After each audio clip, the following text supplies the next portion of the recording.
The first thing my father saw was the soup running down my face. Not the man who had poured it over my head. Not the stunned silence that had swallowed the dining room.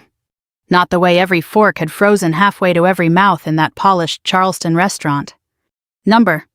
What he saw was me, 52 years old, standing there in a cream-colored blouse now stained with tomato bisque, drawing attention to the Reeves family table.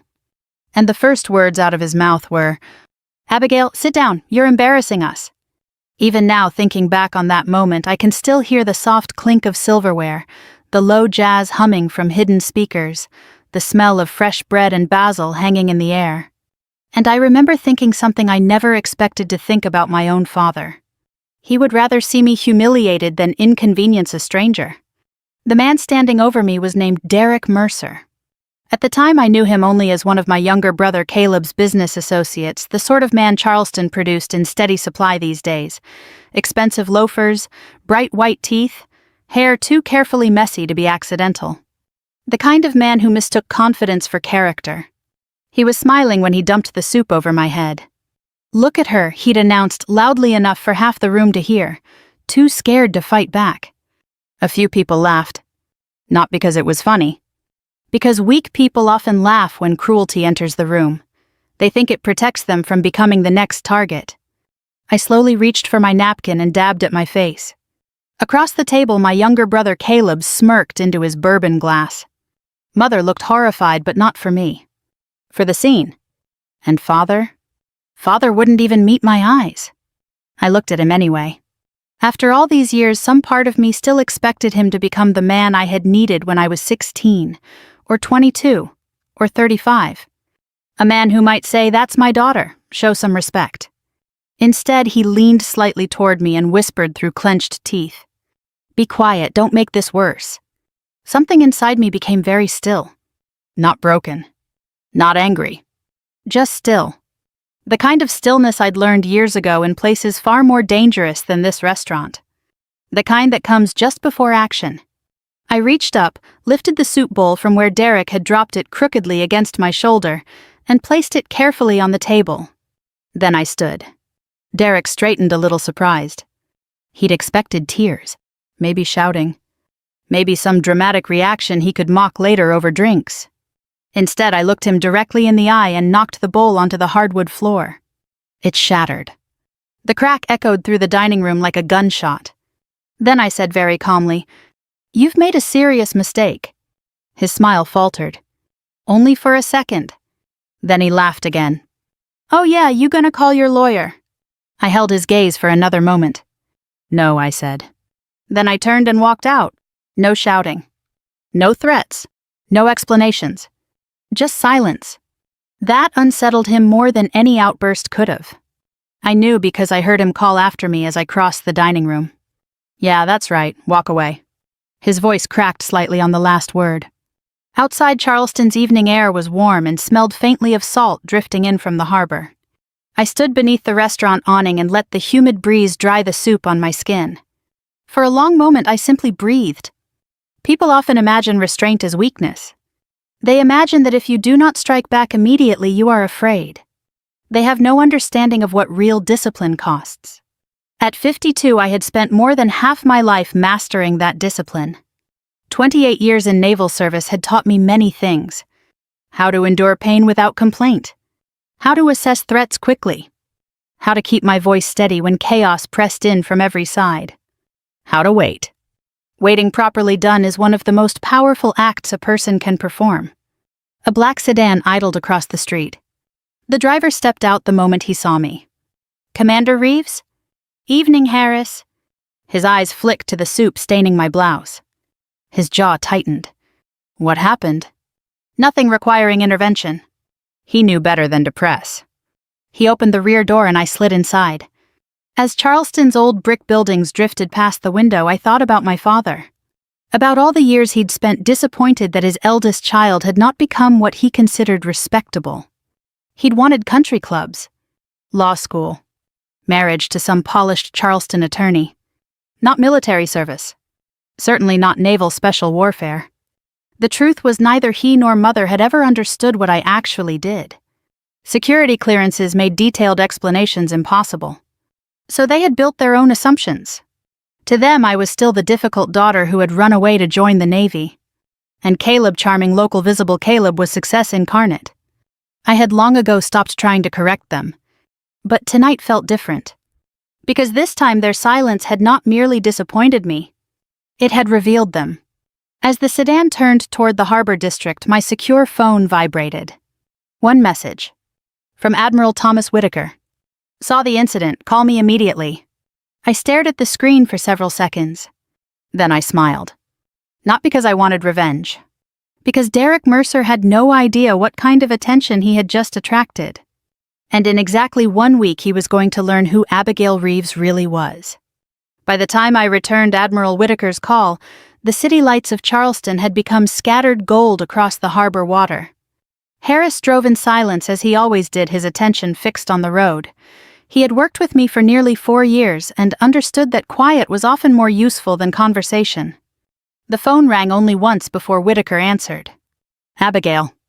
His voice carried that same steady authority I had first heard 23 years earlier, when he was Captain Whitaker, and I was a young lieutenant trying very hard not to look terrified during my first operational briefing. Sir, I take it you're all right. I'm fine. A pause. Then his tone sharpened. What happened tonight was unacceptable. I glanced through the tinted window at the familiar Charleston streets. Nothing had changed here. The old oak trees still draped their branches over the roads. The gas lanterns still glowed outside historic homes. The same families still traded the same polite smiles over the same old judgments. And somehow, all these years later, I still became 17 again whenever my father looked disappointed. It was a drunken fool trying to impress a room full of strangers, I said. That fool assaulted a senior naval special warfare commander in public. His words were matter of fact. Not emotional. Not angry. Simply true. I assume there's footage. The restaurant has already preserved security video. Of course they had. Charleston might be old-fashioned in manners, but every establishment worth its reputation had modern surveillance. I'm not interested in making this bigger than necessary. Whitaker gave a quiet breath that might have been amusement. That decision may no longer be yours. I knew what he meant. Once certain lines were crossed, procedure took over. A public assault against someone in my position created complications far beyond personal insult. Security concerns, federal review, questions about motive access and vulnerability. The kind of things Washington took seriously whether I wanted it or not. Still, I said only understood. After we ended the call, I leaned back and closed my eyes. And as often happens when the present becomes too heavy, memory pulled me backward. I was 18 again, standing in my parents' kitchen in our old brick house on Trad Street. My acceptance papers from Annapolis sat folded in my hands. Mother was crying softly at the sink. Father stood by the window staring out at the garden. You'll throw your life away, he said. Not loudly. That was never his way. Disappointment delivered softly can cut deeper than rage. I've made my decision. He turned, then his expression calm and distant. The Navy is for people who have no better options. That sentence stayed with me for years, not because it hurt, because it clarified everything. I understood in that moment that if I stayed in Charleston and built the life my father approved of, I would never know whether I had been capable of more. So I left. And I never looked back. Annapolis nearly broke me. The first year was a blur of exhaustion and failure, and learning that discipline matters more than talent. The men underestimated me immediately. A Southern girl with careful manners and good posture did not fit their assumptions of toughness. I let them underestimate me. That became a habit. Then BUD/S nearly killed me. People love talking about Navy SEAL training as though it's some kind of action movie spectacle. Mostly it's cold. Relentless, bone-deep cold. And fatigue so profound your mind starts inventing reasons to quit. The instructors never needed to scream much. Your own thoughts did that work for them. I survived because I discovered something simple. Pain always ends. But regret has no expiration date. When Hell Week was over, I weighed 11 pounds less and looked 10 years older. And for the first time in my life, I felt fully myself. Years passed. Assignments accumulated. Leadership came gradually. Then suddenly, Afghanistan. The Horn of Africa. Joint operations too classified to discuss even now. Promotions. Responsibility. Losses I still carry. Eventually command. Eventually Washington. Eventually the kind of clearance that meant even my own family could know almost nothing about what I actually did. So when Mother asked what I was working on, I would say administrative operations. When Father asked if I was ever planning to settle down and do something stable, I would smile and say, I'm exactly where I should be. He always took that as evasion. Perhaps it was. But some truths are too large for ordinary conversation. And some people are unwilling to hear them anyway.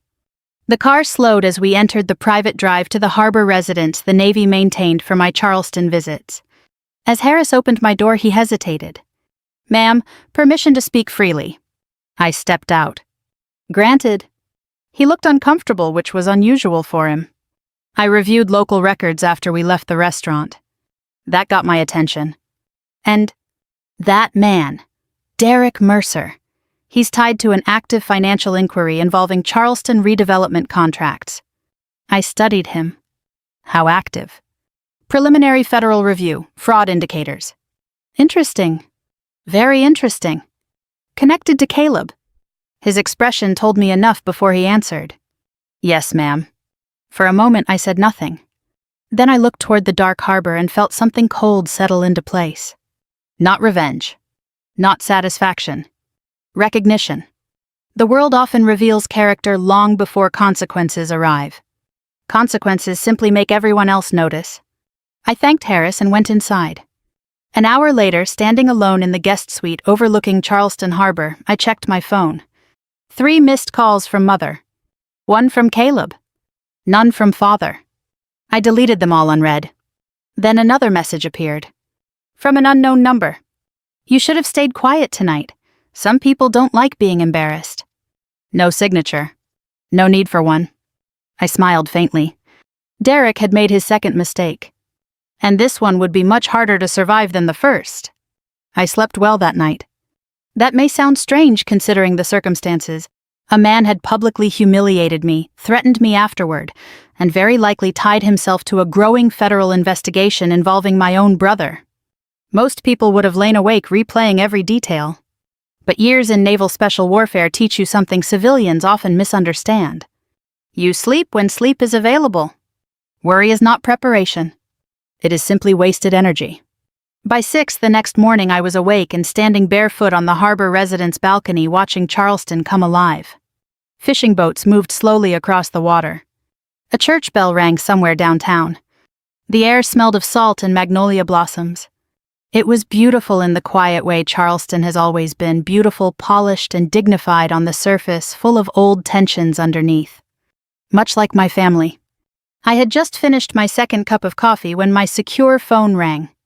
Admiral Whitaker. Good morning, sir. You've made quite an impression back home. I could hear the dry humor in his voice. What's happened? The footage circulated faster than expected. That surprised me. Whitaker rarely sounded surprised himself, which made the statement significant. Public. Not yet, internal. That meant someone had shared it through official channels. The implications were immediate. Federal review was no longer theoretical. What's the status? The Department of Defense referred the incident to the Naval Criminal Investigative Service at 0600. DHS has also flagged Derek Mercer due to overlap with an ongoing financial corruption inquiry. I leaned against the balcony rail and stared out at the harbor. The machinery had begun moving. And once federal machinery starts, it develops a rhythm of its own. Slow at first. Then unstoppable. Does Mercer know? Not yet. He paused. Then, your brother may. That was interesting. How? His firm's records were subpoenaed 2 weeks ago under sealed review. I closed my eyes briefly. Caleb. Always clever enough to succeed quickly. Never wise enough to think beyond the next win. Our father loved that kind of ambition. He used to say Caleb had killer instinct, as though decency were some kind of professional handicap. Anything further required from me. No, continue as scheduled. That meant exactly what it sounded like. Remain visible. Attend the Veterans Legacy Gala in 1 week as planned. Maintain routine. Let events unfold. I understood. And because I understood, I asked no further questions. After the call ended, I dressed simply white blouse, navy slacks, low heels, and drove myself downtown. Sometimes before difficult things, I like to move through ordinary life. It reminds me what all the larger battles are supposedly protecting. Charleston was busy that morning. Tourists wandered Market Street carrying iced coffees and maps. Shopkeepers swept sidewalks. Old men argued cheerfully outside the corner cigar shop about college football predictions, as though national stability depended on them. America in all its ordinary grace. I stopped at a small bookstore I'd loved since childhood. The owner, Mrs. Talbot, looked up from behind the register and blinked. Abigail Reeves. Her smile spread instantly. Well, I'll be. I smiled back. She must have been nearly 80 now, though she carried herself with the same brisk energy I remembered from childhood visits. Good morning, Mrs. Talbot. She stepped around the counter and hugged me warmly. You're home. For a few days? She pulled back and studied my face carefully. Then her expression shifted. Something's wrong. Older people often notice what younger ones miss. Life sharpens that skill. It's manageable. She gave me the look only Southern women of a certain generation can produce, the one that communicates both affection and command. Sit. So I sat. And for the next 20 minutes she poured tea and reminded me of things I had forgotten. Like the summer I spent reading every naval history book in her shop because Father had grounded me after I announced my plans for Annapolis. Like how she had quietly slipped biographies of Admiral Grace Hopper and Rear Admiral Michelle Howard into my stack because she thought I needed examples, like how she had told me at 17. The world will always be threatened by a competent woman who does not require permission. I laughed softly, remembering it. Then she reached across the little cafe table and squeezed my hand. Your father still doesn't understand what he raised, does he? Number. Well, she said, her eyes brightening with familiar steel, he's overdue. By noon, my phone was vibrating constantly. Mother had called 6 times. Caleb twice. 1 voicemail from Father. I listened to his message while sitting in my car beneath a live oak dripping Spanish moss. His voice sounded controlled. Too controlled. Abigail. There appears to be some misunderstanding involving Caleb's firm and federal auditors. Caleb believes this may somehow connect to your incident last night. Call me immediately. Not concern for me. Concern for Caleb. Even now. I deleted the voicemail. Then another call came. This time from NCIS Special Agent Marcus Bell. I answered. Commander Reeves.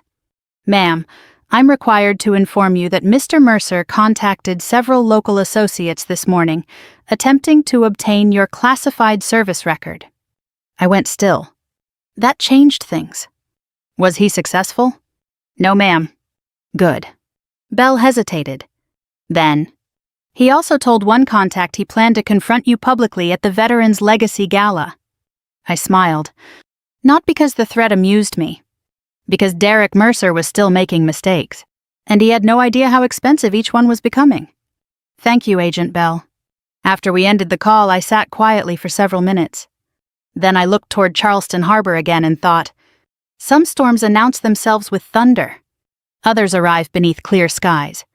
Derek Mercer still believed he was hunting prey. In exactly 6 days he would learn he had stepped into a battlefield he could not even see.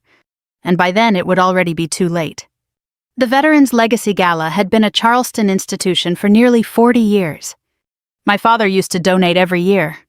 Not because he cared particularly deeply about veterans, but because attendance placed the Reeves name exactly where Charleston society believed it belonged, near polished silver expensive bourbon and people who measured human worth by lineage and seating arrangements.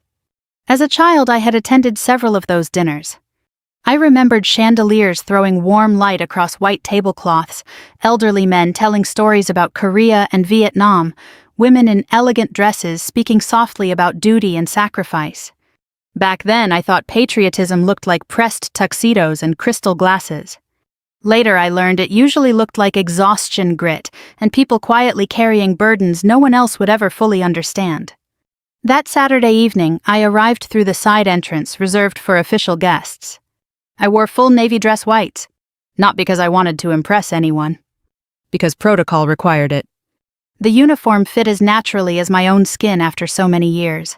The gold shoulder boards, ribbons, and command insignia carried weight but not vanity.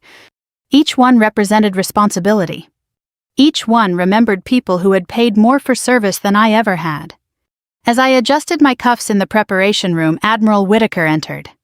At 73, he still moved like a man accustomed to command. His silver hair was immaculate, his bearing straight enough to embarrass officers half his age. He looked me over and gave a small nod. Still impossible to intimidate, I see. I smiled. Years of practice, sir. He stepped closer, lowering his voice. NCIS made their arrests this afternoon. That stopped me. Arrests. 3 executives tied to Mercer Development, fraud, embezzlement, procurement violations. I processed that quickly. And Derek? Not yet. Whitaker's expression hardened. He insisted on attending tonight despite legal counsel advising otherwise. Of course he had. Men like Derek often confuse denial with strategy. He likely believed his usual charm would smooth everything over. He had no idea federal investigators were already seated inside. Caleb. Not charged. Yet. That single word hung between us unspoken. Whitaker studied me carefully. You understand what happens tonight changes your family permanently. I know. Any regrets? I thought of Father looking away as soup ran down my face. Of Mother's anxious silence. Of Caleb's smirk. And strangely, I felt no anger. Only sadness for all the years we might have spent differently. No regrets, I said. Whitaker nodded once. Then let's proceed. The ballroom was already full when we entered. Charleston's best and oldest money glittered beneath the chandeliers. Soft conversation filled the room. A string quartet played near the stage. And then I saw my family. Mother sat stiffly at table 12, her pearl necklace catching the light. Father wore his usual black tuxedo posture, immaculate expression, composed. Caleb leaned back comfortably, drink in hand, talking to Derek Mercer. Derek looked very pleased with himself. He was laughing. Then the announcer's voice filled the room. Ladies and gentlemen, please rise to welcome this year's Distinguished National Service honoree. The room quieted. I stepped forward beside Admiral Whitaker. The announcer continued. Recipient of the Silver Star Bronze Star with Valor and Current Strategic Operations, Commander for Naval Special Warfare. A murmur spread instantly. People began standing. Then came the final words. Commander Abigail Reeves. The room erupted into applause. Not polite applause. Real applause. The kind born of genuine respect. Every eye turned toward me. And across that vast ballroom I saw my father's face lose all color. Mother's hand flew to her mouth. Caleb's drink froze halfway to his lips. And Derek looked as though someone had driven ice through his spine. His mouth actually fell open. I walked calmly toward the stage as senior officers rose and saluted. I returned each salute. No triumph. No performance. Simply acknowledgement. When I reached the podium, the applause slowly faded. I delivered the prepared remarks. Briefly. About service. About sacrifice. About the quiet strength of military families. About the debt we owe to those who carried impossible burdens without complaint. Then I stepped back. The audience rose again. And this time I saw my father standing too. Not because etiquette demanded it. Because his knees had nearly given way. After the ceremony, the room buzzed with astonishment. People approached from every direction. Old Charleston families who had barely acknowledged me for years now spoke with admiration. Retired officers offered handshakes. Younger service members introduced themselves with obvious pride. And through all of it, Derek stood frozen beside Caleb's table. Waiting. Finally, I walked toward them. Father rose first. His mouth opened, but no words came. Mother looked close to tears. Caleb's confidence had vanished entirely. And Derek was pale, sweating visibly. When I stopped before him, he swallowed hard. Commander, I didn't know. His voice shook. I looked at him steadily. No, I said, you didn't. He tried again. I'd like to apologize. For a long moment, no one spoke. The ballroom noise seemed to recede. Then I said calmly enough for all four of them to hear. "Mr. Mercer, when you poured soup over my head, your mistake was not failing to recognize my rank." His face twitched. "Your mistake was believing someone's worth depends on whether they can benefit you." The words landed harder than anger ever could have. His shoulders sagged. Behind him, federal agents had entered the room. And when Derek finally saw them approaching, he understood. The lesson had arrived. And there would be no walking away this time. The first thing Derek Mercer did when he saw the federal agents was glance at Caleb. It was a small movement, quick enough that most people in the ballroom would never have noticed. But years of command teach you to notice what men do in moments when instinct outruns performance. And in that brief, involuntary turn of his head, Derek revealed exactly where his fear was pointing. Toward my brother. Special Agent Marcus Bell approached with the calm, measured confidence federal investigators tend to develop after years of dealing with men who believe panic can somehow reverse facts. He was in his early 40s, broad-shouldered, neat dark suit, no wasted motion. He gave me a polite nod first. "Commander Reeves." "Agent Bell." Then he turned to Derek. "Mr. Mercer, we need to speak with you regarding an ongoing federal investigation into procurement fraud, securities, misrepresentation, and conspiracy to obstruct financial review." Derek stared at him blankly for half a second. The human mind often grants itself one final instant of disbelief before reality settles in. Then his face collapsed. "This is a mistake." Bell's expression remained neutral. "It would be best if you cooperated." Around us, Charleston society had gone still. No one openly stared. Old Southern manners forbid obvious spectacle, but every eye was watching. Quietly, hungrily. The room had sensed blood. Derek's gaze darted again to Caleb. And this time my brother failed to hide his fear. His glass trembled visibly in his hand. Bell noticed. "Of course he did." "Mr. Reeves," he said evenly, "you'll likely be contacted shortly regarding related documentation requests." Caleb forced a smile. "I'm sure there's some misunderstanding." Bell's face did not change. "There often is." He placed a hand lightly on Derek's shoulder. "Come with us." Derek resisted for exactly 1 second. Then survival instinct overtook pride.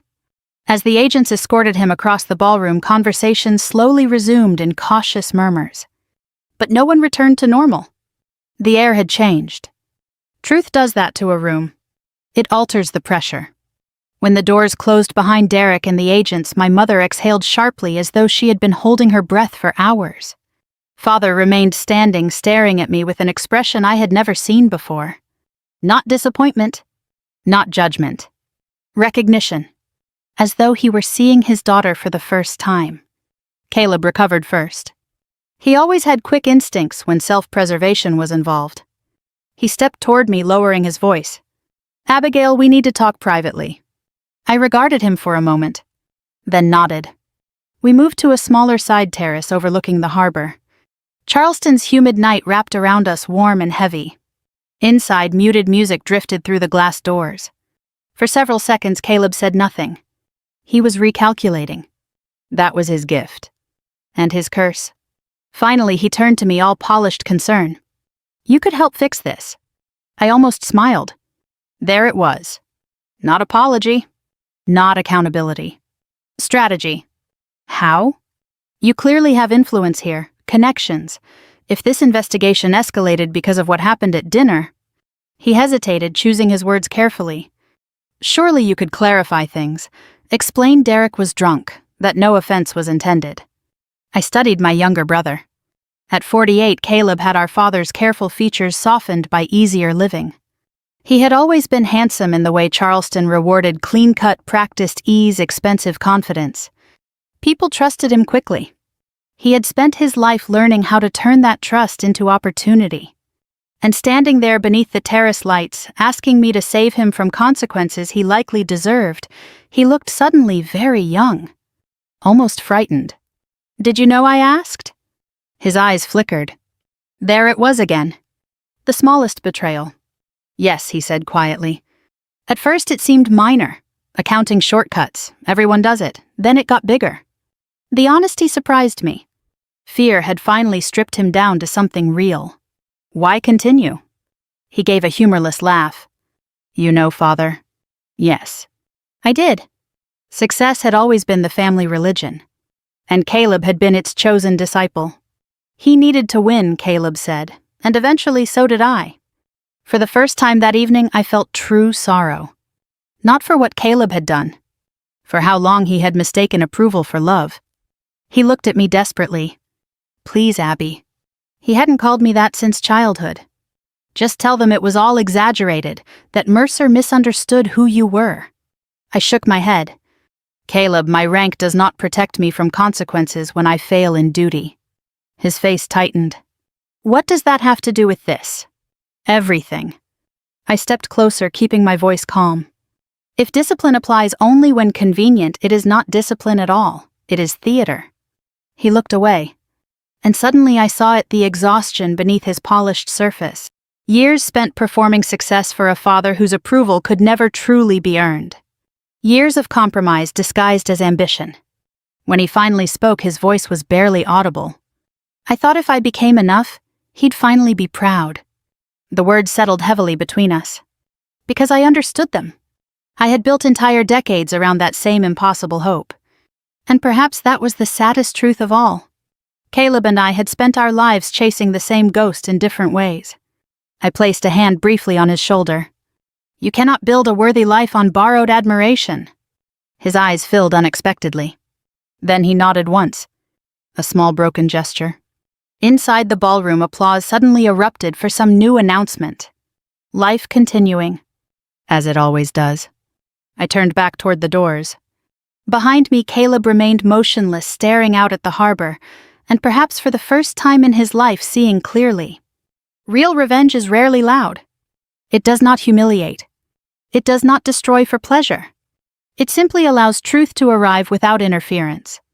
And when truth finally comes, dignity is often the sharpest blade of all. I did not hear from my father for 3 days. That in itself was unusual. William Reeves had built his life on control. Control of his business affairs. Control of his public image. Control of his home, his family, his expectations. Silence was not his preferred weapon. Correction was. Disappointment was. Measured disapproval delivered with such polished restraint that you often thanked him for it before realizing you had been wounded. As a child, I had spent years studying his moods the way sailors study weather, carefully, instinctively, always preparing for change. And so his silence unsettled me. Not because I feared it. Because I recognized what it usually meant. He was thinking. Really thinking. That Thursday afternoon, I was seated at the harbor residence dining table, reviewing classified briefing notes for my return flight to Washington, when Harris appeared quietly in the doorway. Ma'am. I looked up. Your father is here. For a moment, neither of us moved. Then I closed the folder. Thank you, show him in. Harris nodded once and disappeared. A few seconds later, my father entered. He looked older than he had just 4 nights earlier. Not dramatically so. Age rarely announces itself in grand gestures. It reveals itself in subtler ways, the deeper line at the mouth, the slower rise from a chair, the heaviness around the eyes. He was wearing a navy sport coat and pressed khakis, his usual Charleston uniform of careful respectability. But his posture had changed. The certainty was gone. For the first time in my life, he looked unsure of himself. Abigail. His voice was steady. Barely.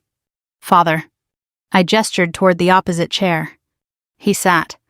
For several moments, neither of us spoke. Outside the windows, the harbor shimmered beneath soft afternoon light. A gull cried somewhere overhead. The world remained indifferent to human reckonings. Finally, he folded his hands carefully on the table. When your mother was pregnant with you, he said I was certain you'd be a boy.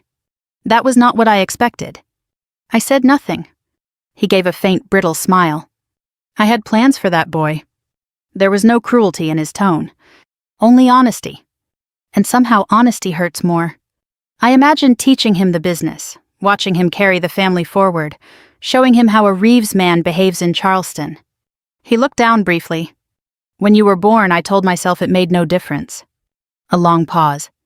But it did. The words landed gently. And because they were gentle, they struck deep. He lifted his eyes to mine. You were bright, strong-willed, independent from the beginning, and instead of admiring those things," his voice roughened, "I resented them." I felt something tighten painfully in my chest. Not anger. Grief. For all the years lost to truths left unsaid. He continued quietly. "Then Caleb was born, and he fit every expectation I understood. Easygoing, charming, eager to please." He gave a small broken laugh.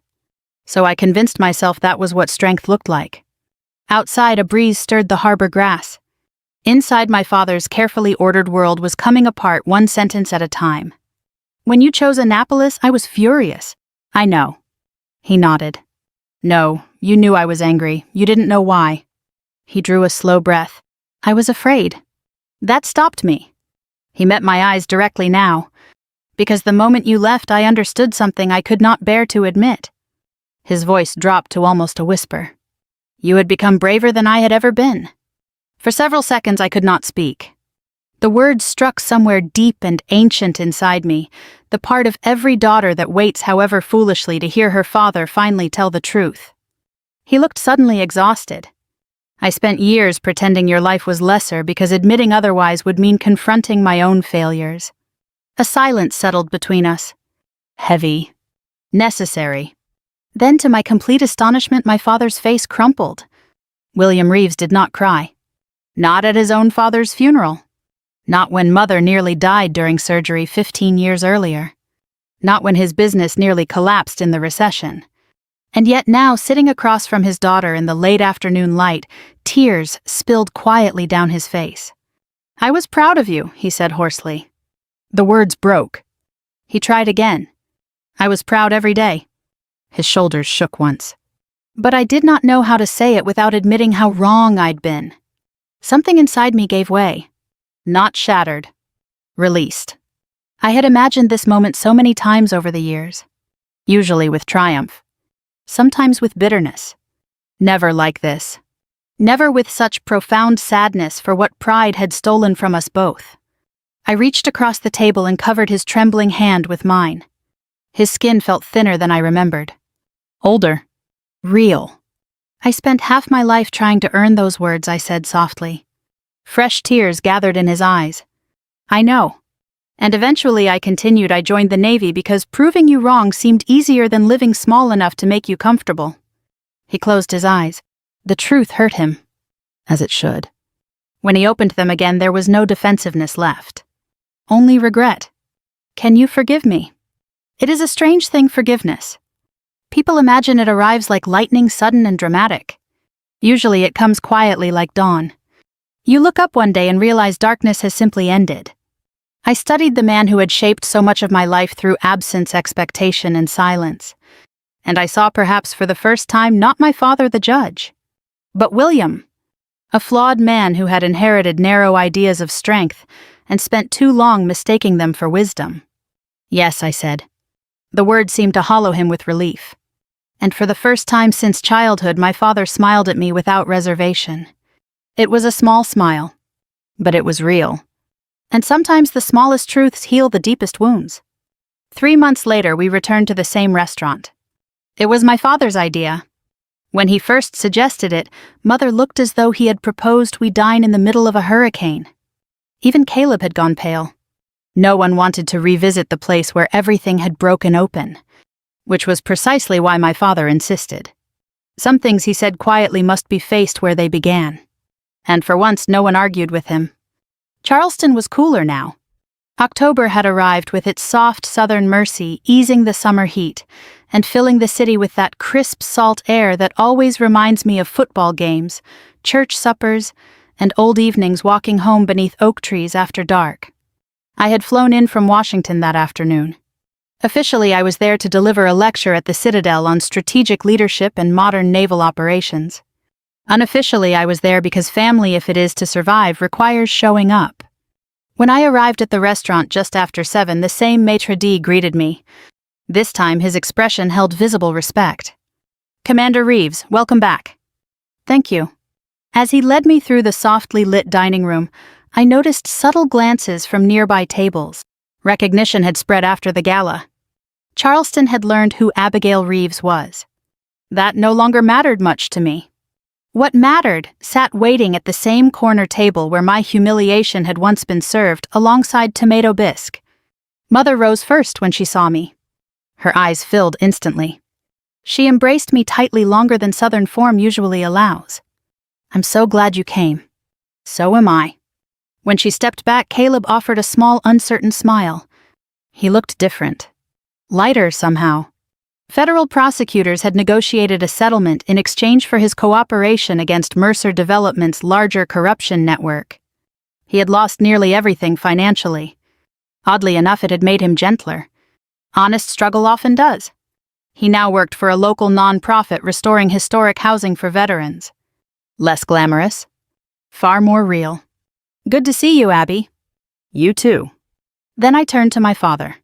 And for a moment neither of us moved. He was dressed simply in a charcoal blazer. No performance, no social armor. Just William Reeves. Slowly he stood. Then awkwardly but with absolute sincerity he raised his right hand in salute. It was not regulation perfect. His elbow was too low. His fingers slightly off alignment. Years ago I might have corrected him automatically. Instead I felt my throat tighten. Because what mattered was not precision.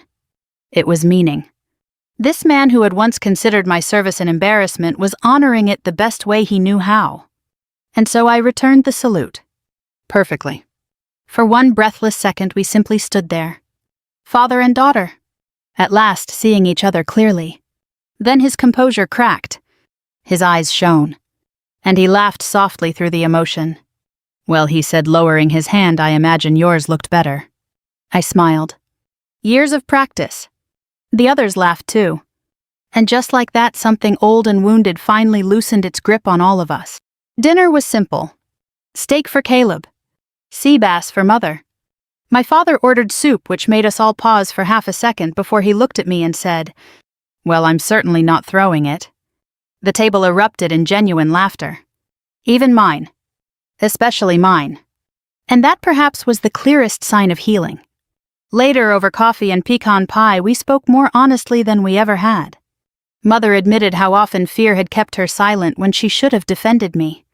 Caleb apologized without excuses. Not polished apology. Real apology. The kind that does not seek immediate absolution. And Father simply listened. Sometimes that is the greatest repentance a proud man can offer. When dinner ended, we stepped outside beneath Charleston's amber streetlights. The harbor breeze carried the scent of salt and magnolia. For a while no one spoke.